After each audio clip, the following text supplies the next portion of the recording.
Special cell काफ़ी लंबे समय से इंडियन मुजाहिदीन और आईसीएस के जो भी अलग अलग सरगना रहे हैं उन पे खास तौर पे नज़र रखता आया है और तमाम अलग अलग केसों में बहुत सारी गिरफ्तारियां करी हैं। बहुत सारे ऐसे मॉड्यूल बस्ट किए हैं जिनका टाइमली बस्ट ना होने से बहुत ही सीरियस वारदात कहीं ना कहीं ये लोग अमल में ला सकते थे। इसी स्ट्रैंड पे, इसी जो हमारी लाइन ऑफ एक्शन पे स्पेशल सेल ने लास्ट मंथ एक एनआईए ने रिवॉर्ड डिक्लेयर किए थे 3 लोगों पे, जिन पे अलग अलग ब्लास्ट केसेस में उनकी इन्वॉल्वमेंट होने का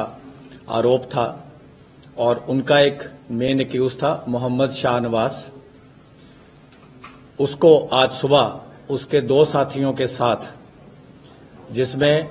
मोहम्मद रिजवान अशरफ है और तीसरा मोहम्मद अरशद वारसी है, इनको अरेस्ट किया। मोहम्मद रिजवान अशरफ जो है वो मौलाना भी है, उसने बाकी 2 लोगों को बायत भी दिलाई थी, जिसमें कि इन्होंने अपनी जो एक कमिटमेंट थी, अपनी इनकी जो भी ये टेरर कॉज थी उसके लिए जाहिर करी थी और ओथ ली थी ऑफ एलिजियंस।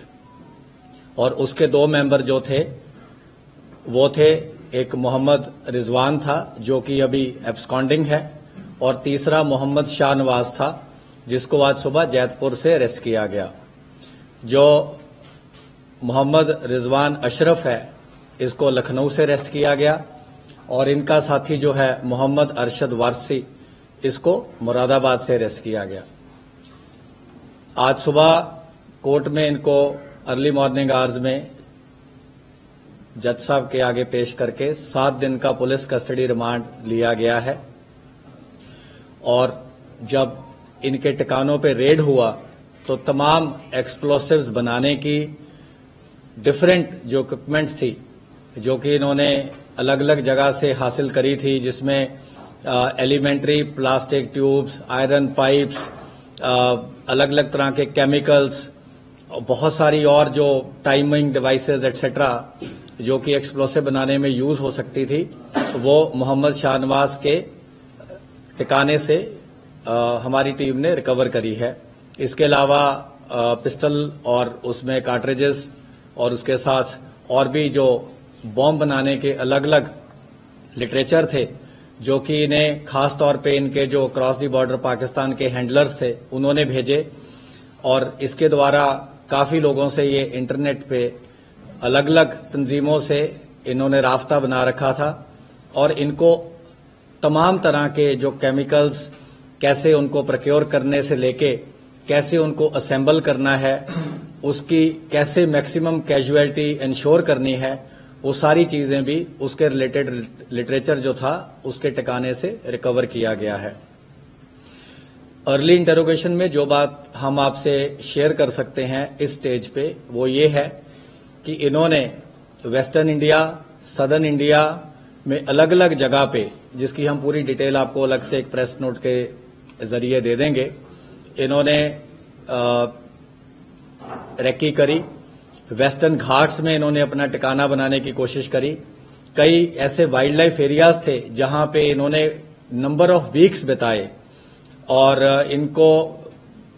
क्लियरली एक टास्किंग दी जाती थी कि किस स्टेज पे क्या करना है। इवन गुजरात, अहमदाबाद एटसेट्रा इन एरियाज में भी इनको काफी इन्होंने एलेबोरेट रेकी करी और इनको क्लियर टास्किंग दी गई थी कि जो भी इन्होंने प्लान करना है वो इस तरीके से करना है कि लोकल प्रोक्योरमेंट हो, ताकि किसी भी तरीके से जो क्रॉस बॉर्डर एलिमेंट्स हैं उन पे बाद में इनकी जो एलिजियंस या जो इनको गाइडेंस है उसका जो कोई भी ब्लेम है वहां पे ना लग सके।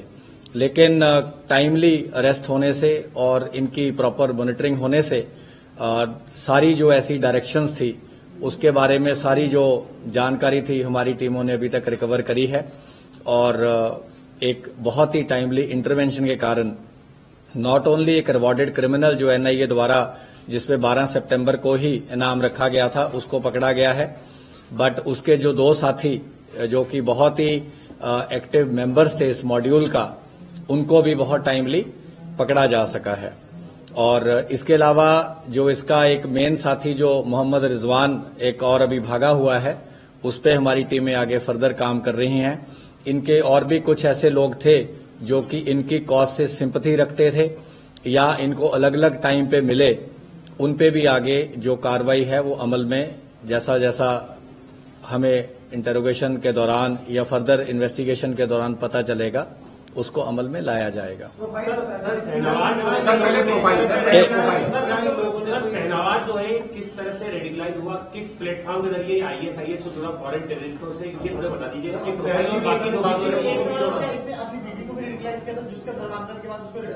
और इसकी बहस किस पर रही है और इसका इसमें बता दीजिए। एक मिनट, मैं सारे क्वेश्चन आंसर करेंगे तो एक एक करके क्वेश्चन आंसर किए बिना नहीं जाएंगे। आप पहले पूछिए। सर, जो शहनवाज है ये फॉरेन टेररिस्टों से कैसे जुड़ा, क्या सेल्फ रेडिकलाइज था, किस ने इसको टच किया, फिर इसने कैसे बाकी लोगों को एसोसिएट किया, जो आपने 2 और बाहर भी किया है सर इसमें, और किस मॉड्यूल का मेंबर है? मोहम्मद शाहनवाज जो है ये विश्वेश्वरैया इंस्टीट्यूट ऑफ टेक्नोलॉजी से माइनिंग इंजीनियर है। काफी प्रेस्टिजियस इंस्टीट्यूट है और काफी ज्यादा इसको तालीम हासिल है। और not only एक formal engineering degree but also by his extensive reading on internet, और इसने जो डिफरेंट टाइप के अपनी रिलीजियस इंडोक्ट्रिनेशन भी करी है, तो इसको जो तामील है वो काफी एक्सटेंसिव हासिल है। और इसकी जो आपने सेकंड पॉइंट पूछा, यस, इसकी जो बीवी थी वो कन्वर्टेड टू इस्लाम है और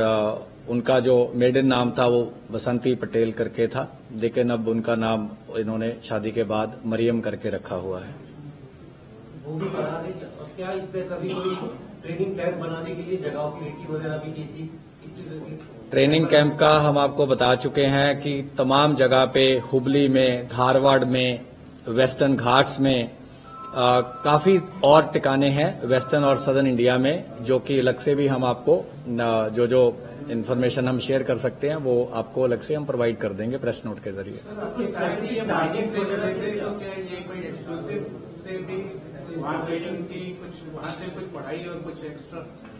इसको क्योंकि माइनिंग में ब्लास्टिंग का बताया जाता है और इसको काफी एलेबोरेट नॉलेज थी ब्लास्टिंग प्रोसेसेस की, और इसको जो भी वहां से पीडीएफ आते थे बॉम्ब बनाने के, इन्होंने बहुत सारी चीजें ट्राई करी और ट्राई करने के बाद ये बकायदा रिपोर्ट करते थे कि अगर एक पाइप में फॉर एग्जांपल अगर 2 मीटर या 1 मीटर की खोखली पाइप है और उसमें केमिकल डाला या उसमें टाइमर लगाया, जो भी किया इन्होंने, बहुत सारी चीजें इन्होंने करी, क्योंकि पिछले कई साल से ये लोग अलग अलग स्टेजेस पे रेडिकलाइज हो रहे हैं या अलग अलग एक्सपेरिमेंट